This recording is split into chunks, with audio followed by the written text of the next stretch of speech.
Hello YouTube. Out here working on a 6.0, knocking out some cam bearings. Something I realized. It's Amazon tool I got. I don't know which company it was. I forget. I'll put a picture right here.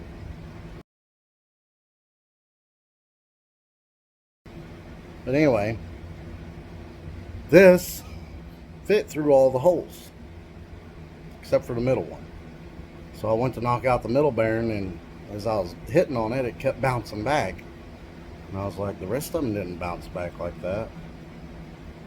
So I flipped it around and put it in the hole because, you know, with them narrow bearings, there's a lot of meat left that you can stick it, you know, to where it'll butt up to the bearing anyway, and it wouldn't even fit in the hole. So this has got to be able to go through that hole to knock that bearing out. And another thing, I'm pretty sure this is supposed to have a nut and bolt on the end of it. And even the directions say there's supposed to be a nut and a bolt on the end of it. There's no hole and there was no bolt. I said bolt and nut, I meant bolt. There's supposed to be a hole and a bolt. This big end goes through that big end, then you tighten a bolt up right there.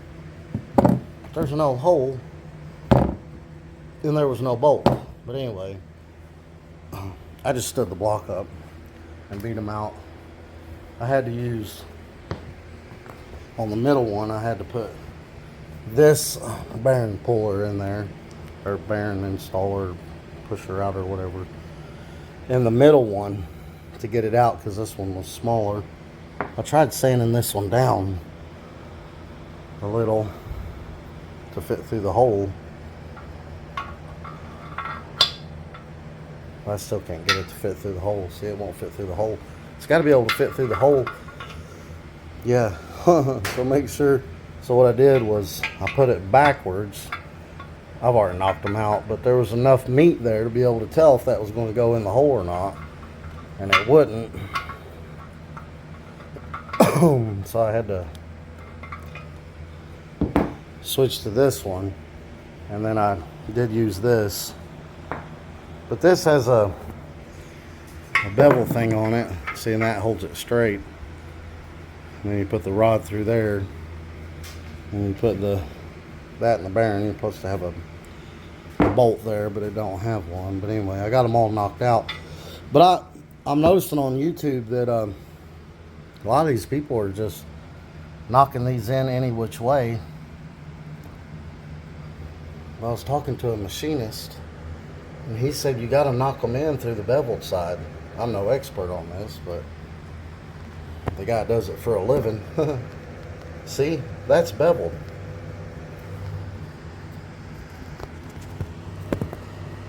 That side is not beveled. So that bearing would have to go through this way. Same thing up here. See, that's beveled. This side is not beveled. So that bearing would have to go through that way. This side is not beveled. This side is beveled. So that bearing would have to go through the front.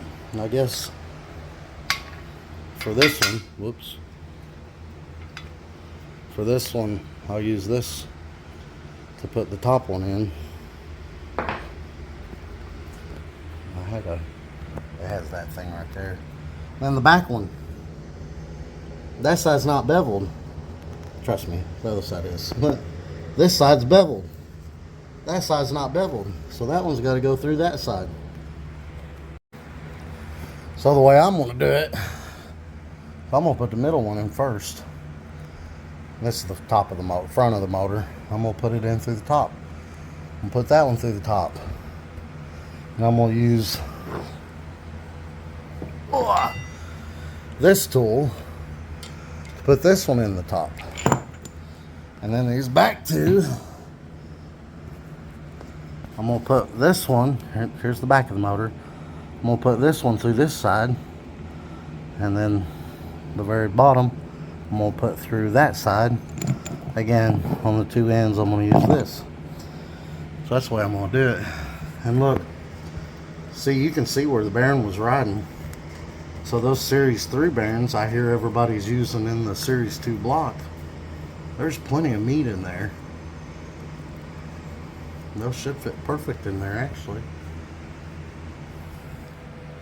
But yeah, that's the way I'm going to do it. And when you're knocking out the bearings, make sure your tool fits through the hole first.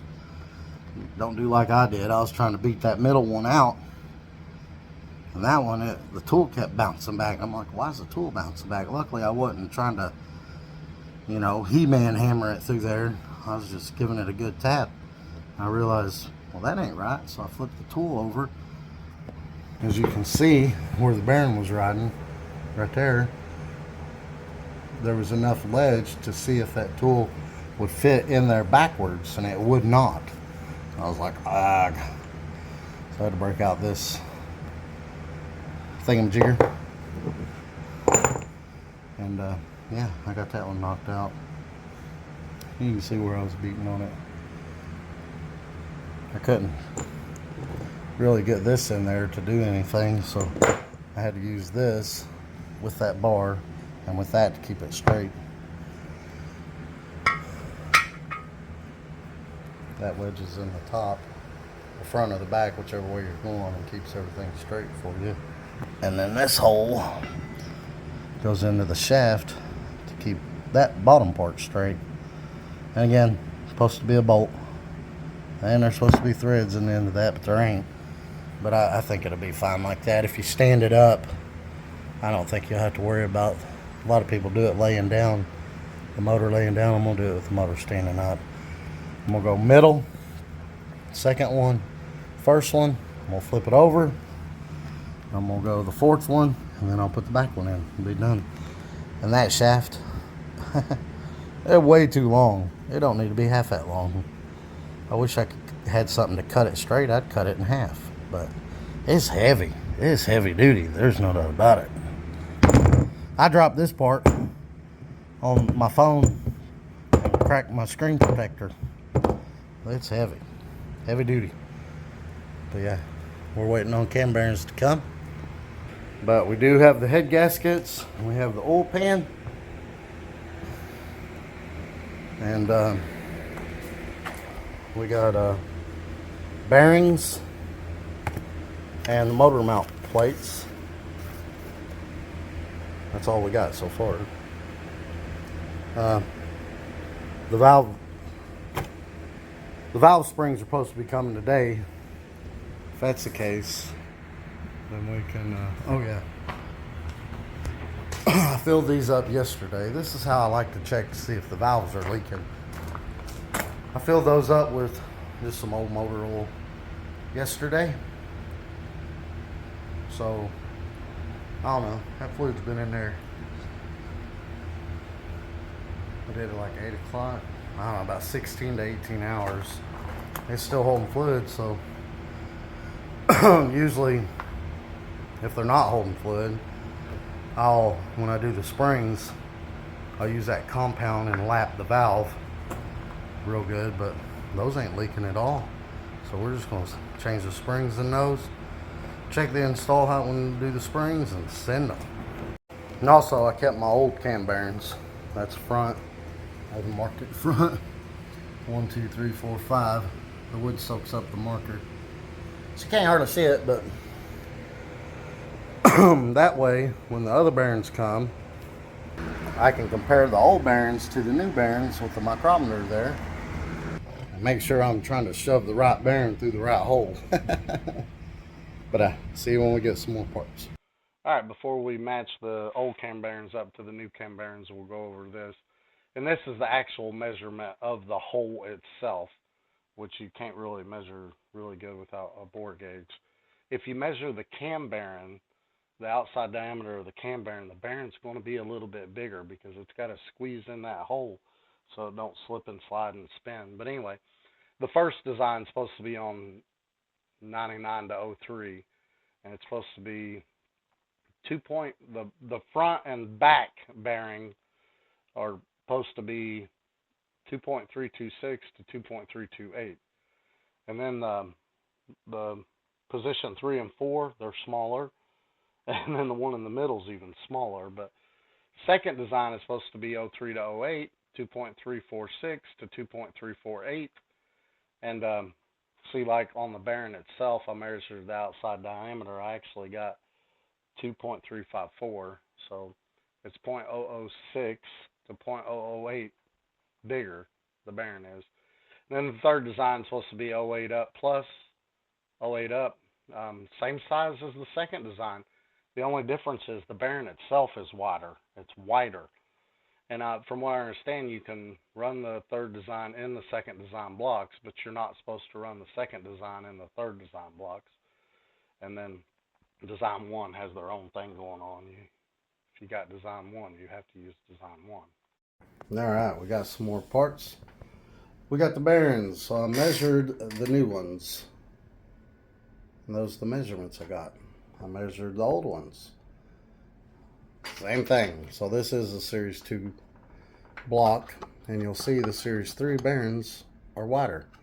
But as I showed you before, there's a lot of room in there where these bearings go, so these should fit perfect. A lot of people, from what the research I've done, are using the Series 3 and the Series 2 blocks. But now the Series 1, you have to use Series 1 in those. The Series 2, you can use the Series 3 bearings, but the Series 3 has to have the Series 3 bearing. But, yeah, once I get off work, I'm working, we'll go and put those in. But we got some more parts. We did get the valve springs yesterday. We got the lifters, the trays. This is a wastegate pressure. So the Vortec Rebel can see how much boost is going to the wastegates, etc. Here's the sleeve for the flex plate and the converter, and then we have the cam bearings. So the only thing we're missing now is the gasket set. So once I get off work here in about 15 minutes, we'll go put them cam bearings in. But the cam bearings, that's just an issue with these LS motors. I mean, any LS motor that you take apart that's got some miles on them, the bearings are going to look like that right there. And I've seen people run them like that, but my 5.3 ones, they were like that. They weren't as bad, but now my idle oil pressure drops to about 25 when the car's hot, which isn't a big deal. 10 pounds of pressure per 1,000 RPM is fine, but I'm going to change them in this one just because I want to. Never done it before. I thought I'd give it a try. All right, let's do this. If we look down in there, you'll see there's only one hole. On these bearings, there's two holes. This one actually has bigger holes in it than the factory bearings, but anyway, you'll see that hole is actually closer to the front of the motor. So is this hole. It's closer to this side of the bearing, so we need to put the close part, you know, need to do it this way. See, there's the close part. This is wider, just like the hole. This is the close part, and that's the wider part. So we'll put those in just like that. And this is the middle bearing, so it's going to fall through all these except for the middle one. Like I said, there's a chamfer. We're going to put them through on the chamfered side. Well, we're not going to put them through on the side where there's no chamfer. Y'all can see that. See, no chamfer, no chamfer, chamfered, no chamfer, chamfered. So these three we're going to knock through the top, and that's backwards on these bottom two. See, no chamfer. Then there's a chamfer. I'm just sticking the phone in there hoping y'all can see it. No chamfer. And then when we flip it over, you'll see the chamfer on the other side. So first three go through the top. We'll flip the block over and put the other two through the other side. But again, that hole is right there. and you'll see I'm going to check that on all of them, but pretty sure the close side is towards the top. Well, that one might not be.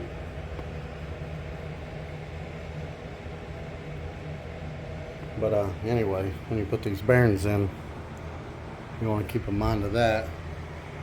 See how it's closer on the top than it is on the bottom. Same with the bearing. And like I said, it's got 2 holes in it. From the factory, it come like this. One hole don't line up with nothing. You can see where it deadheaded before right there. So we're going to put them back. I don't think it matters as long as one hole is lined up with that hole. But we're going to put it back the way that it was, and that's the way it was. So let's get started on this first one. Alright, I cleaned the hole out real good. We got the bearing, the hole towards the close side. It's going to go like this. Take this tool, put it in here like that. Then we got to kind of angle this in there and then spin it around. And I know that hole's about right there, but I got a mark on the top of this. See it over to the left? I'm gonna spin that hole around, or that mark around, so it lines up with the hole on the bearing.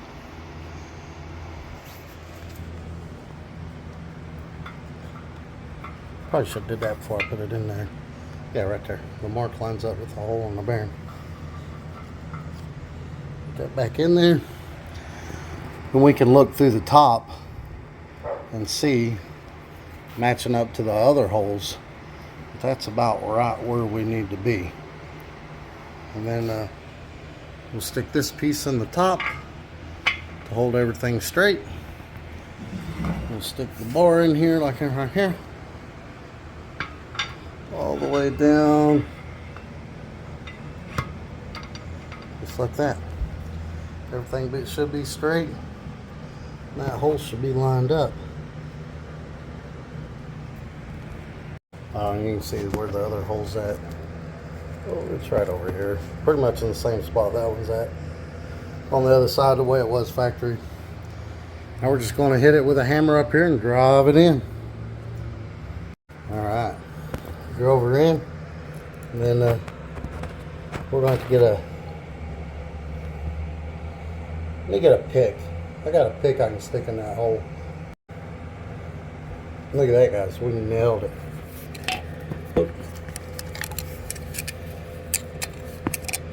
But I'm going to get a mirror so I can see real good, but yeah, look at that.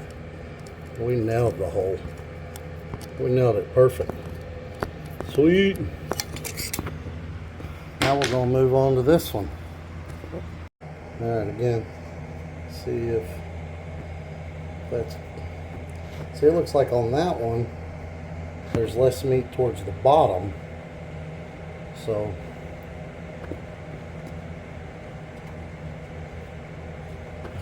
on this one I guess we'll go down this way.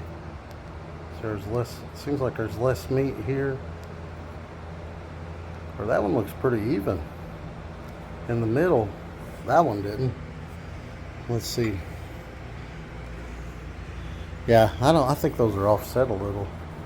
Yeah, it looks like there's smaller area here than over here. Maybe my eyes are playing tricks on me. But yeah, I'm gonna put this one in this way. And I am cleaning the holes out with brake clean. I don't want nothing to chance that spinning. That bearing spinning in there. Oh, I'm using red Loctite on the outside of the bearing. I just want to make sure those don't spin. Alright, got bearing number 2 in. And look how good those wide bearings fit in those saddles. Yes, yes. And I know you can't see it, but we nailed the hole. Did the pick thing. It's right over the hole. Now we'll go up to this top one. Alright, so every one of these bearings went in really good and tight, except for this front one. I think they messed up on this bearing, because I barely even tapped it and it went in. I knew that wasn't right. Went to put the cam in, just to check. I wasn't going to run it like that because I knew that bearing typed in that front one way too easy. And I did take it out and measure it, and that is the cracked bearing for that saddle. But I put the cam in. It went through all of them just like it should. It turns like butter. They've sent me a faulty bearing or something. So we're going to have to order one of those. Or contact them and tell them, hey. See, 2.354 is what the front and back should be. See, and if I measure it across this way, I get 2.34. It's 100th off of what it should be. But now if I measure it across this way, it measures correctly. See, measuring across this way, it comes out the way it should, 2.35. Then if we turn it this way and measure it,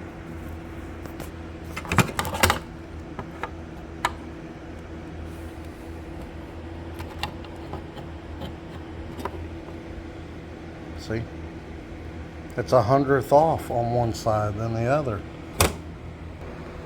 And if we try to put that on the cam, it won't go on.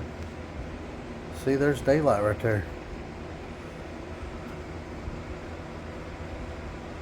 Yeah, they sent me a bad bearing.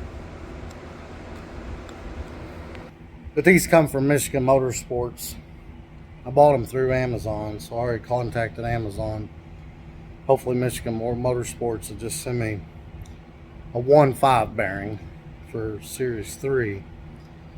The 1 and 5 are the same, the 3 and 4 are the same, and the 1 and 5 are the same, the 2 and 4 are the same, and the number 3 is a different size. But that's how I did cam bearings. That's the first time I've ever done them, honestly. But if I messed anything up, y'all let me know.